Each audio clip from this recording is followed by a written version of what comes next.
Professor Macabro,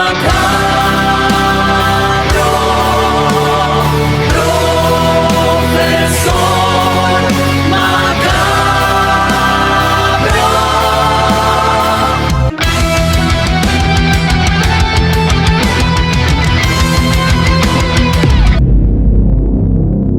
Greetings and salutations. It is I, Professor Macabro, here again to regale you with another video. Yes, indeed. And I'm going to do a much delayed movie review. Yes, indeed. I got the DVD of this particular movie a while ago, and I've been meaning to review it because as soon as I got it, I sat down and watched it, and I had some interesting thoughts on it. Now, this is a movie that everyone and their grandma has already reviewed because it's a movie that is notorious for being one of the worst movies ever made, right up there with Ed Wood's Plan 9 from Outer Space and Birdemic. And everyone says it's terrible. God awful. When I saw it, I didn't think it was that bad. I've seen worse. Yes, indeed. One of the things of being a bad movie aficionado is that I like going into movies that everyone says are garbage to live it for myself. I need to experience that. And sometimes I disagree with people. People that say that the movie is terrible, I actually quite enjoy. There are those occasions where there is a movie that everyone says is terrible, and I watch it, and yes, it's god-awful. It makes you sick, almost kills you, and it just burns purple cheeks into your brain. Fucking amazing bulk. That kind of bad. And the worst sin that a movie can actually be is boring. If a movie is boring, it's just dragging on and just god-awful, that's the worst sin that a movie can have. The second sin is bad editing. Like, Jesus Christ, that Resident Evil final chapter. Whoever edited that movie has to be fired from Hollywood and never be allowed to touch a movie. To this day, I still think that's the worst editing I've ever seen in a mainstream movie. Just, Jesus Christ, terrible. But the movie in question is the movie that I saw because, again, curiosity, me being me, I wanted to experience the badness for myself, and I didn't think it was the worst thing I've ever seen. And then recently I got recently a while ago, I got the DVD, and I rewatched it, and I have interesting thoughts on The Room with Tommy Wiseau. Now this Room, again, when it came out, or when it started making the rounds in the movie reviewer circuits, a lot of people said it's the worst thing ever. Just terrible, god-awful. What the hell were they making? Then it kind of got turned into a legend. This legendary bad movie that people that have never seen it say it's bad, but again, they never actually, if you ask them, they never actually saw it.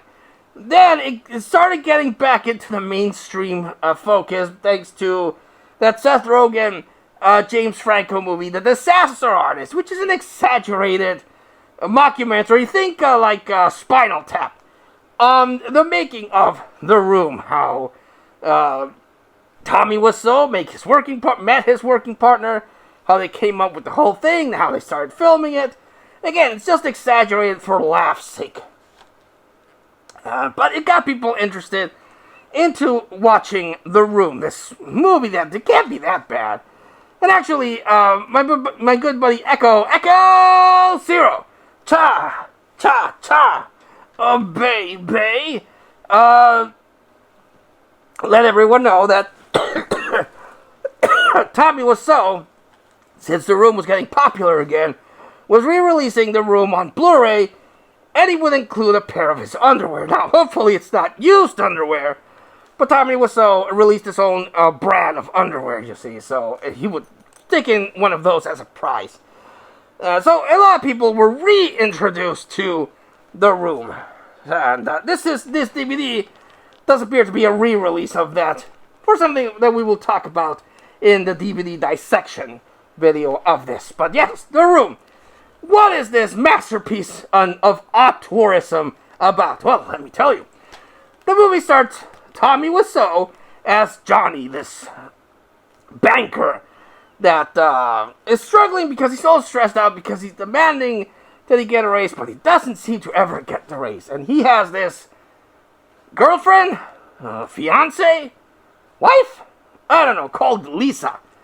And she's actually kind of cute. I won't deny it. Even though she's a god-awful, terrible person, she's kind of cute. And he also has this friend called Mark, who's his best friend. And they also have this little weird kid that they adopted. Well, he's a teenager. He's not really a kid. But they adopted him, and he has this weird relationship with them. And the mother of Lisa also sprinkles in an appearance here and there. And a cast of random weird characters. But that's his life, basically, in a nutshell. And one day, the mother of Lisa's like, "Oh, hi, honey. How are you doing with Dad, Johnny? He's such a good man for you. He's always provided for you. You're so lucky to have Johnny." And Lisa's like, "Oh, Mother, I don't particularly care for Johnny anymore. He's so boring. And he hit me once. He didn't really hit me, but he hit me once. And I hate him. Oh, blah, Johnny." And then Johnny's like, "Oh, hi. Oh, hi, Lisa's mother. Oh, hi, Lisa. So happy to see you. Ha, ha, ha, ha." And then, "Oh, I'm going to leave you two alone." And then Johnny and Lisa make the Beast of Two Backs, you see. And this very awkward, kind of like Skinamax, softcore kind of booty call. And it's really weird. We do get to see some boobies in Chef's Kiss. I actually like that. But it's very weird. It's filmed very weird, very awkwardly. Nowadays, movies have a scene counselor, I've heard. Someone that actually walks them through the whole process. Like, do you really need someone to explain sex to you in movies? Stupid Hollywood. But in this occasion, that would have helped, like, maybe filming it the proper way. Because there is a point where he's kind of doing the action, and I don't think the position of their bodies will allow for proper making the Beast of Two Backs. But then they do it like, ha ha ha. And he's like, "Oh, Johnny, that was wonderful.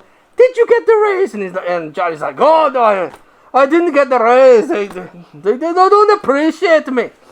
Well, that sounds Scottish there. Anyway, and then the weird kid comes in and he's like, "Hey, guys.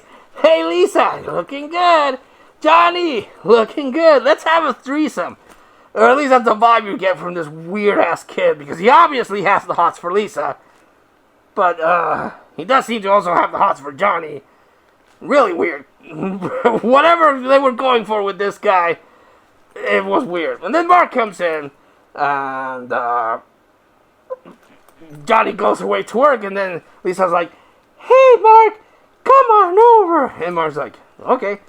And then he comes over, like, Lisa's all over him, just going, "Oh, yeah, I want you, Mark." And Mark's like, "What are you doing?" Stop, what are you doing? But then they have sex in the stairs, and like, okay. And then she does it again, and Mark's like, "What are you doing?"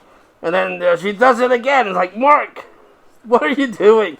And then she does it again, and Mark's like, "What are you doing?" Like, "Motherfucker, you've already banged her like 4 times. What do you think she's doing?" Ah, idiot.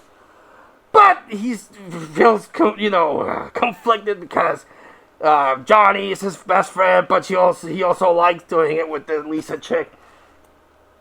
Can't blame him. Again, Lisa comes out as a terrible human being here, but, well, can't blame the guy. And, but this movie is not boring. That's something I will not say. It's not boring. It's the kind of place, well, like a play.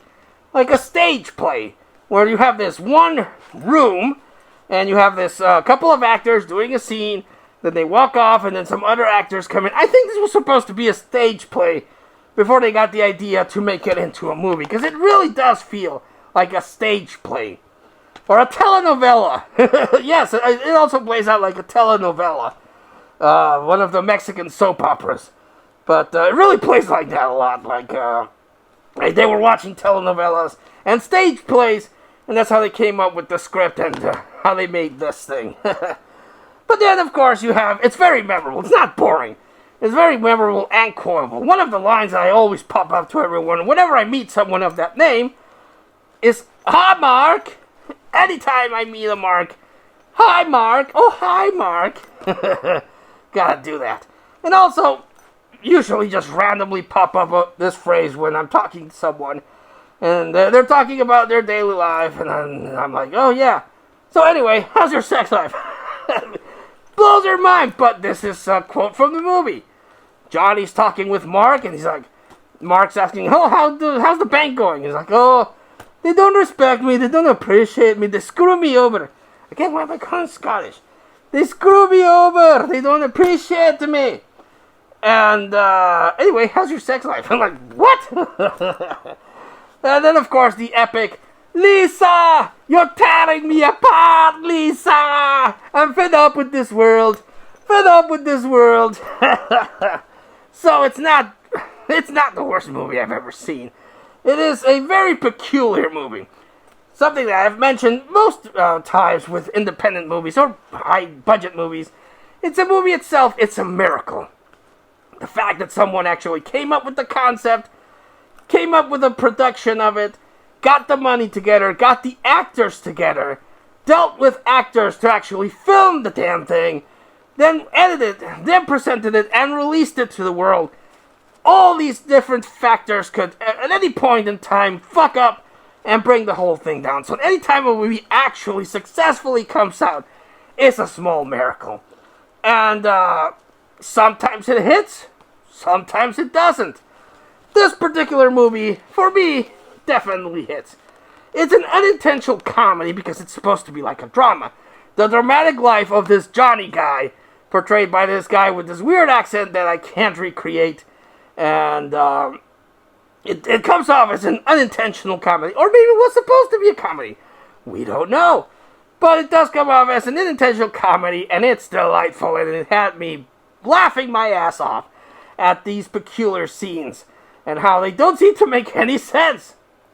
But, like the kid owes money to a drug dealer, and the drug dealer's like, where's my money, man? Where's my money? And then everyone comes together and checks him out.